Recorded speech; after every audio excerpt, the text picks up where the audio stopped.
Hello दोस्तों, नमस्कार। स्वागत है आपका हमारे यूट्यूब चैनल पे। आज हम बात करेंगे reserve bank of India act 1934। दोस्तों, रिजर्व बैंक ऑफ इंडिया की अगर हम बात करते हैं तो इससे 1 नंबर या 2 नंबर के क्वेश्चन आपके प्रमोशन एग्जाम में या फिर अगर आप जेईबी का पेपर देने जा रहे हैं तो वहां पे आपका ये आता है।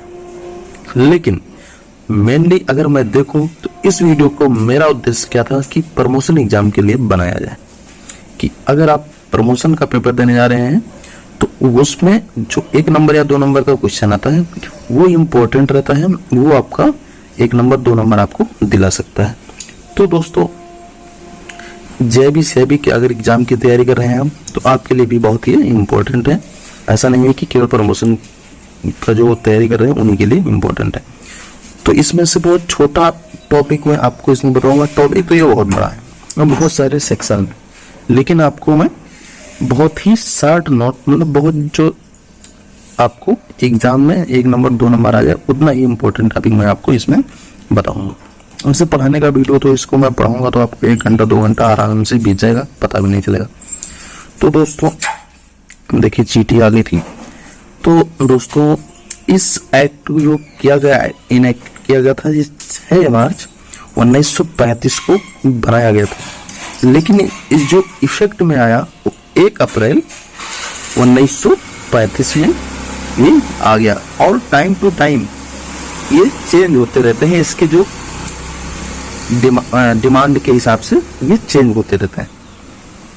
और ये इस्टेब्लिश जो किया गया था हिल्टन यंग कमीशन के रिकमेंडेशन से किया गया था। आरबीआई का जो इस्टेब्लिश किया गया था हिल्टन यंग कमीशन। तो आपका 1 नंबर को क्वेश्चन तो ये होगा, हिल्टन यंग कमीशन, इसको आपको आरबीआई जो किसके सिफारिश पे गठन किया गया था, तो हिल्टन यंग कमीशन। दूसरी चीज, आरबीआई का गठन कब किया गया था, तो ये आप 1 अप्रैल 1935 में जो इफेक्ट आएगा वो वही आता है कि इफेक्ट में कम इनटू फोर्स में ये कब आए, 1 अप्रैल 1935। तो ये 2 क्वेश्चन आपके यहाँ से तैयार हुए। उसके बाद करते हैं सेक्शन की बात करते हैं। सेक्शन की बात करना इसलिए जरूरी है क्योंकि इसमें bank rate, repo rate, reverse repo rate, ट्रेसलार ये सब भी आता है। लेकिन उससे पहले आपको मैं 2 सेक्शन बताऊंगा। सबसे पहले तो बेरर, सेक्शन 24 पे हम पहले बात करें, बेरर की बाद में बात करेंगे। Issue bank note of denomination, तो ये 2, 5, 10, 20, 50, 200, 500, 1000, 2000 और जो 10,000 तक का ये नोट इशू करने का जो है वो सेक्शन 24 में दिया गया है। कई इसमें से नोट तो चलन के बाहर हो गए हैं, लेकिन जो इस समय नोट चल रहे हैं वो सारे नोट जो सेक्शन 24 में कवर किए गए हैं कि केवल आरबीआई ही कर सकता है। दूसरी चीज, इसका जो सेक्शन 31 है, तो सेक्शन 31 क्या करता है कि कोई भी पर्सन आरबीआई के अलावा और सेंट्रल बैंक के अलावा, देखिए ऐसा है नहीं कि कोई भी नोट छाप के फेंक देगा, कोई करोड़ों ऐसे कमा लेंगे, हर आदमी नोट नहीं छाप सकता। तो जो सेक्शन 31 है ये क्या कहता है कि जो प्रोमिसरी नोट है, जैसे बिल ऑफ एक्सचेंज है, ये पैसे हैं, तो ये जो क्या है कि ये केवल बैंक और सेंट्रल बैंक, इसके अलावा कोई भी बेयरर जो होते हैं वो नहीं इशू कर सकते। तो आपका नोट हो गया, तो ये समय समय पे आपका जैसे डिमांड बढ़ती है तो बेयरर ये केवल सेंट्रल बैंक और आरबीआई, ये क्वेश्चन आपका एक जगह में और बताया हुआ था।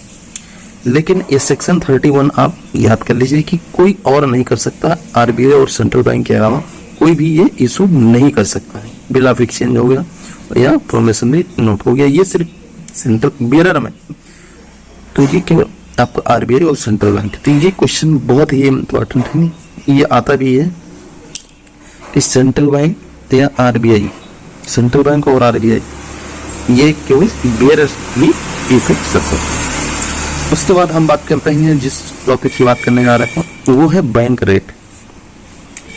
बैंक रेट देखिए दोस्तों, जब कोई भी बैंक आरबीआई से लोन लेता है, लोन की खैर सबकी जरूरत पड़ती है, हम बैंक से लोन लेते हैं, बैंक कहीं और से लोन लेती है, ऐसा नहीं बैंक के पास इतना सारा पैसा है कि आपको दे दे। तो कभी कभी बैंक को भी लोन लेने की जरूरत पड़ती है। तो बैंक किसके पास जाता है? आरबीआई के पास। वो कहता है हमें लोन चाहिए, कहता है ठीक है आप कोलेक्टर ले आइए, मैं आपको दे देता हूँ। तो कहता है कोलेक्टर हमारे पास नहीं है।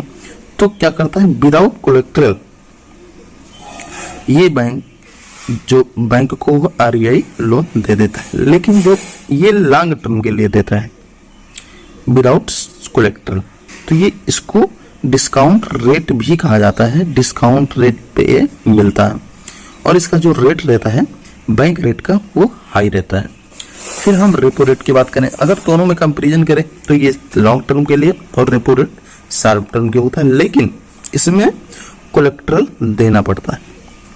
इसको क्या करता है, रीपरचेज रेट भी कहा जाता है और ये शॉर्ट टर्म के लिए होता है और इसका जो रेट होता है वो लो होता है, क्योंकि इनको ज़्यादा लंबा चाहिए नहीं, बहुत शॉर्ट टर्म के लिए चाहिए। तो इसीलिए क्या होता है कि इनका जो रेट रहता है वो लो रहता है। वहीं पर रिवर्स रेपो रेट क्या करता है, रिवर्स रेपो रेट भी आप समझ लीजिए, रेपो रेट का जस्ट उल्टा। इसमें क्या होता है, बैंक लोन लेती है आरबीआई से, इसमें क्या होता है आरबीआई वापस, मतलब आरबीआई को पैसा जब चाहिए होता है तो वो बैंक से ले लेता है। लेकिन उसमें क्या होता है, जैसे मान लीजिए कि बैंक के पास कहीं भी इन्वेस्ट करने के लिए नहीं, गोल्ड में या कहीं भी इन्वेस्ट नहीं कर रहा है, उसके पास पर्याप्त पैसा आ गया, तो क्या करता है चलिए हम आरबीआई को दे देते हैं वहां से। तो पैसा हम जिस रेट पे देता है बैंक आरबीआई को, तो उसी को कहते हैं रिवर्स रेपो रेट। उसके बाद आते हैं एसएलआर। एसएलआर देखिए स्टेशनरी लिक्विडिटी रेशियो, ये बहुत ही इंपॉर्टेंट टॉपिक है। देखिए सीआरआर तो हमने आपको बताना भूल गया, सीआरआर चलिए मैं आगे बता देता हूँ, लेकिन इससे पहले एसएलआर आप समझ लीजिए। एसएलआर क्या करता है, ये कैश के फॉर्म में, गोल्ड के फॉर्म में या कोई अदर सिक्योरिटी है उसके फॉर्म में इसको मेंटेन करना पड़ता है आरबीआई के पास। मान लीजिए बैंक डूब गई या कुछ भी हो गया, तो ये पैसा आरबीआई क्या करता है, रिकवर करके फिर उनको देगा जो बैंक के कस्टमर आएंगे। तो इसी सिलसिले में एसएलआर है, तो वो क्या करता है कि मेंटेन करा रहा था। प्रेजेंट टाइम में जैसे एसएलआर चल रहा है 18%, लेकिन इसको मैक्सिमम ये 40% तक इसको मेंटेन करना होता है। होता का मतलब ये मैक्सिमम 40% तक आरबीआई कह सकता है इसको मेंटेन करने के लिए, इससे ज्यादा नहीं करेगा। तो 18% इस समय एसएलआर चल रहा है। कोई भी सिक्योरिटी हो इसमें, कैश के फॉर्म में, गोल्ड के फॉर्म में, इसको मेंटेन करना पड़ता होता, कैश के फॉर्म में मेंटेन नहीं कर सकते हैं इसको। तो इसमें सॉरी गड़बड़ हो गया, कैश के फॉर्म में, गोल्ड के फॉर्म में इसको मेंटेन करना पड़ता है। तो ये आपका एसएलआर हो गया, 18% होता है। 18% इसलिए मैं बता रहा हूँ, ये एक इंपॉर्टेंट क्वेश्चन है, 18% इसको मेंटेन करना पड़ता है। अब इस पे जो इंटरेस्ट रेट होगा वो कौन डिसाइड करेगा, वो आरबीआई डिसाइड करेगी कि हम आपको कितना इंटरेस्ट रेट देंगे, ये हमारे यहाँ इतना पैसा आपको मेंटेन करना पड़ेगा। अब इसमें एक आता है section 22, right to issue bank note. अभी आपने पीछे बताया हुआ था, वो था 24। तो इसमें बैंक नोट जो इश्यू करते हैं राइट इन अथॉरिटी है, वो डिनोमिनेशन है जो 24 है, इसमें कंफ्यूजन मत करिएगा। सेक्शन 24 है वो डिनोमिनेशन इतने के नोट वो इशू कर सकता है, इसमें उनको पावर दिया गया है इशू नोट करने के लिए। तो सीआरआर के बारे में हम बात कर लेते हैं। सीआरआर की बात करें तो सीआरआर को maintain by banking company argument, इसमें आरबीआई क्या करता है, हर बैंक को मेंटेन करना पड़ता है अपना सीआरआर। तो ये कई बेसिस पे हो सकता है। देखिए तो सबसे पहले चीज मैं बता दूं कि आरबीआई जो डिसाइड करती है सीआरआर वो कितना मेंटेन करना पड़ेगा, ये करीब 4% के आसपास रहता है, लेकिन इसको डेली बेसिस पे आप कर सकते हैं। तो इसमें डेली बेसिस पे करना होता है, लेकिन वो ये कहता है कि अगर आप डेली बेसिस पे इतना नहीं कर पा रहे हैं तो आप जो 4% है का से कम है, मतलब जैसे कि मान लीजिए कि 100 करोड़ रुपए आपका कैपिटल, 100 करोड़ कैपिटल आपका है, यानी डीएल का जो है वो 100 करोड़ है। अब इसमें क्या होता है कि 4% इसका हो गया 4 करोड़। तो वो कह रहा है आप इसका 90%, इस 4 करोड़ का 90% भी अगर आप मेंटेन करते हैं फिर भी कोई दिक्कत नहीं है। तो मैक्सिमम आप इसमें CRR का 90% भी आप मेंटेन कर सकते हैं। तो इसके अगर मान लीजिए शेड्यूल्ड बैंक है, शेड्यूल्ड बैंक को भी मेंटेन करना पड़ेगा, नॉन शेड्यूल्ड को भी मेंटेन करना पड़ेगा।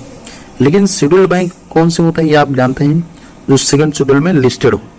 तो इसमें RBI एक्ट शेड्यूल्ड बैंक के सब सेक्शन 42(1) में, सेक्शन 42 ये आप याद रखिएगा कि शेड्यूल्ड बैंक के लिए सेक्शन 42, अगर नॉन शेड्यूल्ड है तो उनके लिए सेक्शन 18 है, उनका BR एक्ट में क्या है मेंटेन करना पड़ता है। उसके बाद करते हैं ये जो मैं आपको बता रहा था कि 4% आप मेंटेन कर सकते हैं डेली बेसिस पे। अगर नहीं हो पा रहा है तो आप इसका 90% CRR का कर सकते हैं। तो ये क्वेश्चन भी आता है, bank are required to maintain CRR on the table of last Friday. तो CRR 4% और इस पे जो सेकंड प्रेसिडिंग होगा फोर्टनाइट का वो आप इसमें कर सकते हैं। तो इसी के साथ RBI का जो ये छोटा सा टॉपिक है आपको बहुत ही आसानी भाषा में मैंने आपको समझा दिया। तो दोस्तों वीडियो को लाइक करिएगा, शेयर करिएगा और चैनल को सब्सक्राइब जरूर करिएगा। बैंक के प्रमोशन की अगर आप तैयारी कर रहे हैं, बैंक के अगर आप प्रमोशन की तैयारी कर रहे हैं तो दोस्तों जरूर से जरूर ये वीडियो मैं जो अपलोड कर रहा हूँ चैनल पे, ये फुल वीडियो आपको देखना होगा और छोटी छोटी चीज आपको याद करनी होगी जो आपको सिलेक्शन दिलाती। तो चलिए दोस्तों इसी के साथ चैनल को सबसे पहले सब्सक्राइब कर लीजिएगा। Thank you.